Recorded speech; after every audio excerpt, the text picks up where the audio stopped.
6 గ్యారంటీల అమలులో ప్రభుత్వం ఫెయిల్ అయిన విధానం మీద దృష్టి పెట్టండి.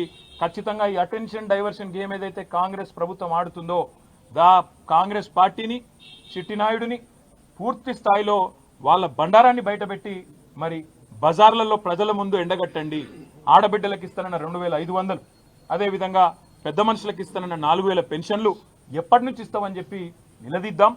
ఆ దిశగా కార్యాచరణ చేద్దాం తప్ప ఏ రకంగా కూడా పొరపాటున కూడా ఈ కేసు విషయంలో మీడియా హడావుడికో చిట్టినాయుడు గారి లీకులకో ఆగం కాకండి. మీడియా వాళ్ళు మీ బాధ నేను అర్థం చేసుకోగలుగుతా. 24 గంటల న్యూస్ ఛానళ్ళు మీరు నడపాలి, అది గిర్రగిర్ర తిరగాలి, ప్రతి నిమిషం కొత్తదనం కావాలి. ఇక అవన్నీ తప్పదు. మీ బాధ నేను అర్థం చేసుకోగలుగుతా, మీ తప్పు కాదు.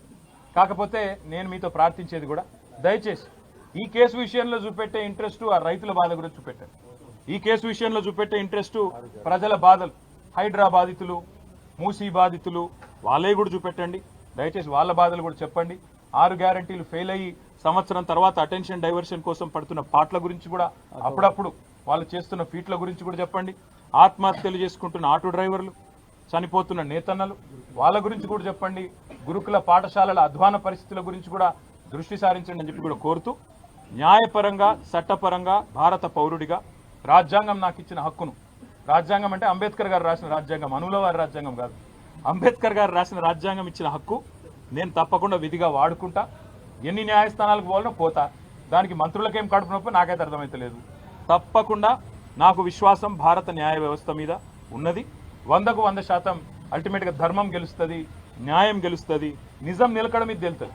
మనం నిజం కడప దాటి బయటకు వచ్చే లోపల అబద్ధం ఊరంతా తిరుగుతుందని చెప్తారు. పొద్దునుంచి చాలా మంది కాంగ్రెస్ వాళ్ళు అబద్ధాలు తిరుగుతున్నాయి. దయచేసి మీరు నిజం చెప్పడం, మీరు కూడా నిజం చూపెట్టడం స్టార్ట్ చేయాలని చెప్పి కూడా కోరుతూ, మీ అందరికి కూడా పొద్దున్న నుంచి చాలా ఓపికగా ఇక్కడ ఉన్నందుకు మీ అందరికి కూడా ధన్యవాదాలు.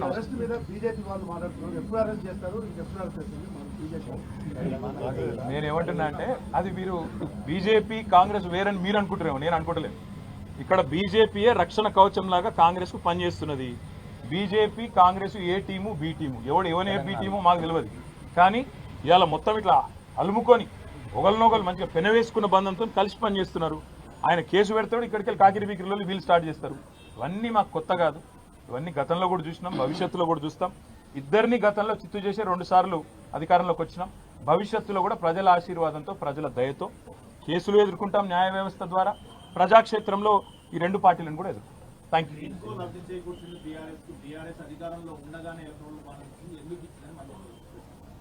ఏ మంత్రి? బాంబులేటి గారా? బాంబులేటి గారు వారికి ఒకటి చెప్తా ఉన్నా నేను. ఎలక్టరల్ బాండ్స్ విషయంలో పాపం శ్రీనన్న ఆనాడు మా పార్టీలో ఉన్నట్టున్నాడు. ఎలక్టరల్ బాండ్స్ విషయంలో పొంగులేటి శ్రీనివాసరెడ్డి గారికి నేను ఒక సూటి ప్రశ్న అడుగుతున్నా. మొన్న మీరు మెగా కృష్ణారెడ్డి ఇద్దరు కలిసి కొడంగల్ లిఫ్ట్ ఇరిగేషన్ ప్రాజెక్టు 4600 కోట్ల ప్రాజెక్టు కేకు కోసుకున్నట్టు ఇద్దరు చెరో ప్యాకేజ్ పంచుకున్నారు. మరి మెగా ఇంజనీరింగ్ అనే సంస్థ కాంగ్రెస్ పార్టీకి 22లో 23లో 100 కోట్ల రూపాయలు ఇచ్చింది ఎలక్ట్రల్ బాండ్స్ రూపంలో. మరి ఇవాళ నేను అంటే ఇది క్విడ్ ప్రో కో.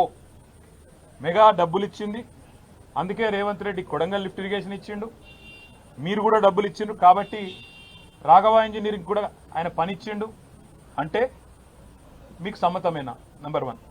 నంబర్ 2, గ్రీన్కో అనే సంస్థ ద్వారా ఎలక్టరల్ బాండ్స్ అందుకోని పార్టీ, రాజకీయ పార్టీ తెలంగాణలో ఏదైనా ఉందా? ఒక బీఆర్ఎస్కే ఇచ్చిండ్రా? కాంగ్రెస్కి ఇయ్యలే, బీజేపీకి ఇయ్యలే, టీడీపీకి ఇయ్యలే, వైసీపీకి ఇయ్యలే, మరి అందరికి ఇచ్చిండ్రు కదా. మా మీద ఏడుపెందుకు? ఇంకోటి నేను అడిగేది, క్విడ్ ప్రోకో అంటే ఏంటంటే అసలు ఆ మాటకు అర్థం తెలుసు ఆయనకు? క్విడ్ ప్రోకో అంటే నీకింత నాకింత. సరే ఆయన నాకు ఇచ్చిండు అనుకుందాం, నేనేమో ఆయనకి ఇచ్చిన? చెప్తాడా? రుజువు చేస్తావా? ఆయనకి ఏమొచ్చింది ఇలా? మీరు చెప్పురు నాకు, దయచేసి నాకేం అర్థమవుతుంది. క్విడ్ ప్రోకో అనే మాటకి ఏంది? నీకు ఇది నాకు అది. సరే ఆయన నాకు ఇచ్చిండు, నేను ఆయనకి ఏమి ఇచ్చిన భయ్ చూపెట్టు. దానికి అర్థం ఉంది. ఇలా పేపర్లు తాటికి ఆయన అక్షరాలతో రాసింది క్విడ్ ప్రోకో అని. రాసేటప్పుడు 1-2 సార్లు చూసుకోవాలి కదా ఏం రాస్తున్నాం, అది ఇంగ్లీష్ మాటనా లాటిన్ మాటనా, అంటే దాని తాత్పర్యం ఏంది, దాని అర్థమైంది, 1-2 సార్లు చూసుకోవాలి దయచేసి. ఎవడో మంత్రి చెప్పిండు, ముఖ్యమంత్రి లీక్ ఇచ్చిండు, లీక్ వీరుడు చెప్పంగానే మేము రాసేస్తాం. ఇట్లయితే ఇట్లా అడ్వర్టైజ్మెంట్ల కోసం ఇట్లనా? దయచేసి నేను కోరేది మీడియాను కూడా, మీరు 1-2 సార్లు ఫ్యాక్ట్ చెక్ చేయండి. బాధ్యతగా, ఎందుకంటే యువర్ ఫోర్త్ ఎస్టేట్, డెమోక్రసీలో 4వ స్తంభం మీరు. ఒక స్తంభం అబద్ధాలు ఆడుతుంటే, దాగుడు మూతలు ఆడుతుంటే, సగం సగం ఇన్ఫర్మేషన్ ఇచ్చి అర్ధసత్యాలు ప్రచారం చేసే ప్రయత్నం చేస్తుంటే దాన్ని ఫ్యాక్ట్ చెక్ చేయకపోతే తప్పు కదా. ఎక్కడ క్విట్ ప్రోకో? నేను ఈరాళ్ళని సూటిగా అడుగుతున్నా. మెగా ఇంజనీరింగ్ అనే సంస్థ మాకు కూడా ఇచ్చిందండి, అది కూడా చెప్తున్నా. మళ్ళీ ఇంకేదో దివాలా కోర్ స్టోరీ స్టార్ట్ చేస్తారు. లేకపోతే అందరికి ఇచ్చిండు ఆయన. కాంగ్రెస్కి ఇచ్చిండు, బీజేపీకి ఇచ్చిండు, టీఆర్ఎస్కి ఇచ్చిండు, అందరికి ఇచ్చిండు. మరి మెగా ఇంజనీరింగు ఆ రోజు పైసలు ఇచ్చింది కాంగ్రెస్కు, తర్వాత రేవంత్ రెడ్డి కొడంగల్ లిఫ్ట్ ఇరిగేషన్ ఇచ్చిండు. మరి అది క్విట్ ప్రోకోనా?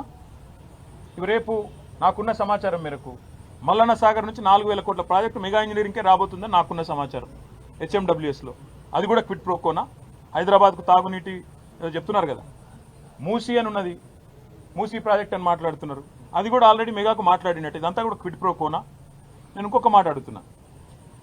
మెగా ఇంజనీరింగ్ బ్యాన్ చేయాలని చెప్పి సుంకిశాలలో కూలిపోయిన తర్వాత, రిటైనింగ్ వాల్ కూలిపోయిన తర్వాత హెచ్ఎండబ్ల్యూఎస్ రిపోర్ట్ ఇచ్చింది బ్లాక్ లిస్ట్ చేయమని.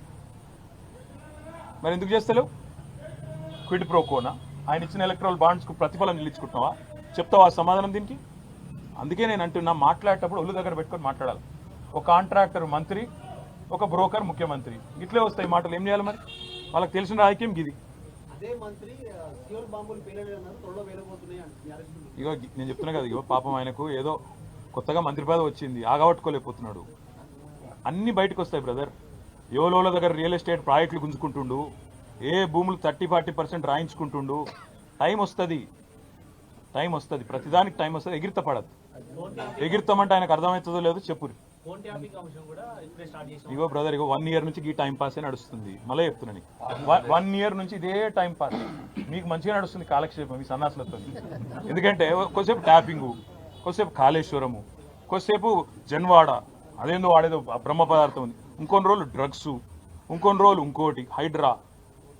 ఈ డ్రామాలు తప్ప రైతులు ఎక్కడ వాయే, రైతు భరోసా ఎక్కడ వాయే, నువ్వు ఇచ్చిన 420 హామీలు ఎడవాయే, 6 గ్యారెంటీలు ఎడవాయే, తులం బంగారం ఎడవాయే, స్కూటీ ఎడవాయే. ఒక్కరని అడుగుతురా బ్రదర్ మీరు? ఎంతసేపు ట్యాపింగు, కాళేశ్వరము, ఇది అది పెట్టు.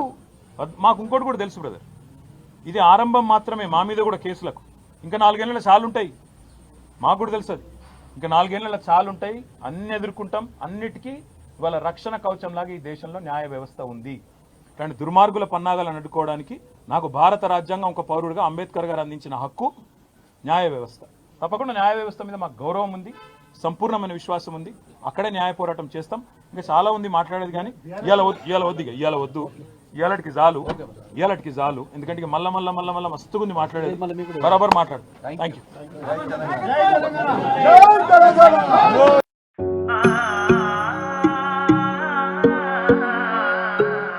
మనసైన మేని ఛాయా బంగారమే,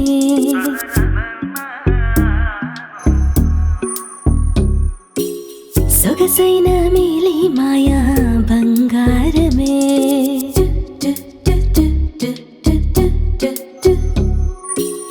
అనుబంధాల హారం బంగారమే, అనురాగాల తీరం బంగారమే, నవ్యమైన నాణ్యమైన స్వచ్ఛమైన మానేపల్లి బంగారమే.